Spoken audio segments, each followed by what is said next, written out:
Hi there, it's Tracy here from the Papercraft Studio. Thank you for joining me today. Today I'm going to show you how I've made my curved Peaceful Place box. So this is the Peaceful Place Designer Series paper, and you can see here, you can see right through, there's a little curved edge at the top for this box. So if we slide the belly band off, this is how it opens up inside. Okay, so I'm going to go ahead and show you the supplies we need to make this. But how gorgeous is this? Can you imagine receiving, some lovely jewellery in here or some little chocolates? I think they'd make really nice table favours actually. So let me tell you what you need to make this. Very few supplies actually, as with most of the boxes. So you need a piece of black, basic black cardstock, and this measures 5.5 inches by 7 inches. This is a piece of the, let me just show you here, Peaceful Place. I might have said Peaceful Pines earlier. I hope I didn't. Peaceful Place. Peaceful Pines is an old one. But this is gorgeous DSP, lots of pine trees and stuff, but really nice. I love these little snowflakes on the other side, and there's some little it's a speciality designer series paper, so you can see there's a little shimmer in there as well. You'll need some white glittered organdy ribbon, love that. And I've cut this snowflake here. This is using stitched snowflake dies. Just show you here. So I've cut it in the lightest of the brushed metallics foils. So here we go. It's one of these here. This is the stamp set that coordinates. So if you buy it as with a bundle, as a bundle, you save yourself 10%. But I really liked the snowflakes, and I haven't used any for a while this year. This gorgeous one on top, iridescent one. Don't know if it's showing. Oh, it's showing a bit in the light. These actually come in a set, so they're pre-cut. They're in the Whimsy and Wonder suite, so page 25, and it's not a very good light there, but it's here. And let me just show you the pack. So you get 24 snowflakes in here. You can see the iridescent now, and you just peel them off of this sheet. You have to be quite careful when you're taking them out that you don't rip them. But the good thing is as well, you get left with all of this that you could cut more snowflakes or little stars. So actually keep hold of the scraps, because they're really good to use up as well. Okay, so that's all you need. I'll go ahead and show you the scoring. So just going to bring in my Simply Scored tool. One of my favourite things from Stampin' Up. I couldn't be without it, especially when I'm scoring for lots of classes. So okay, so I am going to score on the short side at the top here, and I'm scoring at 3/4 of an inch, at 1.5, at 4, and 4 3/4 of an inch. Turn it round to this 7-inch side and score at 2 3/8 and at 4 5/8. There we go. This is one of my October class projects, but it's also available as a class by post. If you have it in the post from me, I've already rounded your corners for you, because I wasn't sure if you had a corner rounder punch, so I had to do some folding for you. This is the punch I'm using. I think it's called Delightful Trio Punch. So it's this one here, the corner rounder, but you've got a little detailed punch and a hole punch here. I love this punch. So I'm just laughing because I've done 3 videos tonight, and every time I've just said, I love this paper. Oh, I love these snowflakes. And so everything I've used, I love. So just take it as read that that's what happens. I love most things. Okay, so fold and burnish on all the score lines.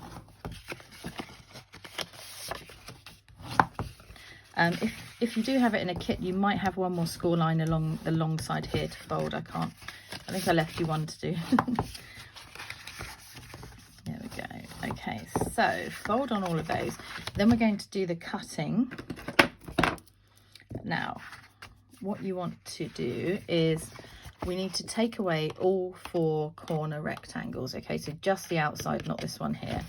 So go ahead and cut up the score lines and take that out completely. Again, just on the edge ones here.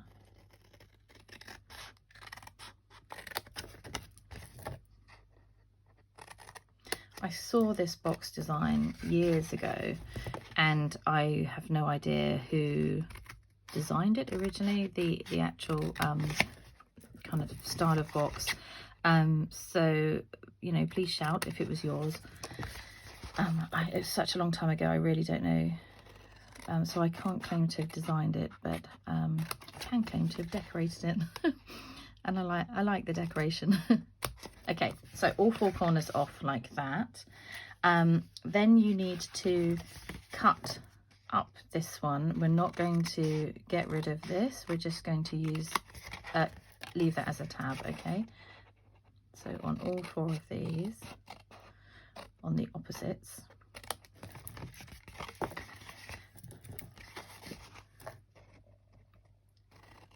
It's unusual to have tabs this long, I know, but that's just how the box goes together this time. Okay, then any more cutting? No, I think we're done. So now we're on to the corner rounding. So again on this one, to get these bits rounded, you need to tuck those under, okay? So slide it in, make sure you're butting against both of those edges and just push down, fold those out, fold those in. There we go. With this punch, you have to be in the center to punch it down. You can't just press on one edge, it just doesn't really work that way. And then we want to round this centerpiece, so we're going to fold those flaps under, just do these edges as well. Coming around to do the side. So basically it's a middle section of each side that we're rounding the corners. You can see that so far. So these tabs we're leaving, everything else is getting rounded. So tuck those away. And then this one. Let's get rid of those pieces, and that's what you're left with. Okay, so how the box is going to close, you're going to fold these 2 tabs together and these 2 together and seal those, and then they just become like little tabs over the top. So you only need to put tape or glue on 2 of these kind of opposite sides, or these 2, but you don't need them on all 4. If you've got kind of ridges still showing on this side, I tend to just cut them off just from the score line. You don't have to. It's just a little bit OCD from me, but I quite like to just get rid of those. Whoop. I'm not very OCD about most things. My sister will be watching this. Hi, Deanna. And one thing that I do that a lot of people can't understand is when I'm pegging out the washing, I have to have the same coloured pegs on one item. So my pegs, I've got yellow, red, green and blue. I couldn't hang out, say, a top and have one red and one green peg. They have to both be red or both be green. Just a little weird thing. I don't know why. How are we doing? Just going to get rid of this one because it's quite thick. Okay, and trim that one a little bit. Okay, I'm sure I'm seeing things now, just finding things to trim, but you don't have to worry about that if it doesn't bother you. Okay, get rid of those bits. So like I say, and normally at this stage we'd flip it over and put tape on this side. I'm just going to leave it this way up, so it's like a little tortoise on its back. I don't think anyone else describes things like that. I have my flower pots and I've got a tortoise on its back or a table. So there we go, tortoise on its back. So just to show you where to put, oh, one thing to remember actually, I'm just going to peel this off before I do this. And this is whether you're using glue or tape, don't go right to the ends, because when these two come together, I'll just show you on the outside here. Oh no, I can't. I'll show you here. You see they don't come quite to the end. So don't put your tape or glue right to the end. So just come in a little bit. I'm going to put 2 strips on here just because they fit. Like I say, don't need to do both of them on one side, so I'm just going to choose the opposite, diagonal opposite, to put it on. It really wouldn't matter if you did it on these two or on these two, but just don't do those two. You don't need to. I'm probably making this more complicated than it needs to be. So backing off, I would say just glue one end at a time if you're using liquid glue. So this one's going to come in behind this one. So this one will go first, and then this one comes in. So you're kind of moving it in like a little gate behind it, and that's just going to stick together. And then the same with this one, we'll just take the backing off here. Oops. So we're going to shut this one in. It's like a little sheet pen or something. And then we're going to close this gate behind. Okay, and then you can just give them a little pinch along. So that's how it's going to fold. So that's quite a nice little finish there. And then what I do, I sort of kind of curl these ends just to give that nice kind of arc there. So the way I do this is to get a bone folder. You could get probably a ruler or pen or something, and it's a bit like curling ribbon. So I've got my finger behind and my thumb here on top, and I'm just going to roll it slightly. So don't do it too hard because you'll get a crease, but just roll it up like that and you'll get that bit of a curve. Okay, so that's how it's going to shut. So we want to see that curve in the middle there. Okay, so we're going to make the belly band, and for this you want to put you want to have the kind of flat, the clean edge here, and you're going to seal it underneath. So work out how puffy you want that arch to be, and then you're going to wrap it round, and it's going to meet at the back here. Okay, so you've got a little bit of a crossover. If you want to, you can kind of pinch along that straight edge at the bottom, but leave the top nice and curved there. Okay, so I'm going to put some tape or glue just on one edge on the inside here. Take that backing off, put it back together. Love those little stars. My sister, as always this month, and actually my demo friend Liz Shannon, have been, I couldn't work out what colour I wanted the box to be. So sorry, I'm just lining this up down here, not too tight, because like I say, you want to slide it, but equally if you push that down a little bit, it will slide easier anyway. Yeah, so they were my colour coaches, because I tried it with basic grey behind, which is the colour in the paper. I tried it with Pool Party to give it a bit of a different look, but we thought classic black for the party season. It's like a little black dress, isn't it? So worked really well. So let's go ahead and get a snowflake out here.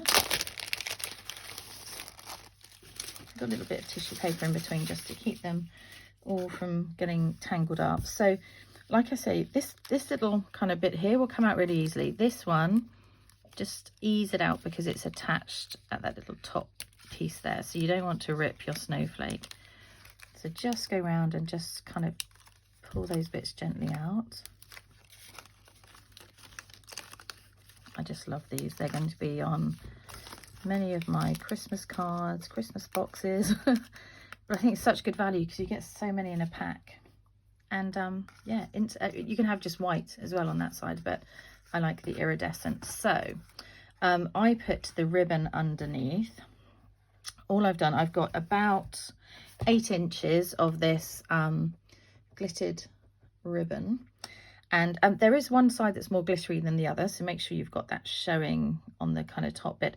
And then all I do is kind of put it in a little loop at the top, cross those over, and then stick it on like this. So I'm going to go ahead and put a glue dot just to hold it in place for now, because otherwise it springs around. So see if you want a bit more hanging over one end than the other. Hold it in place down here and just pop a glue dot in between the ribbon, and then flip it over onto the back, and you're going to pop another glue dot just where you've crossed it over as well.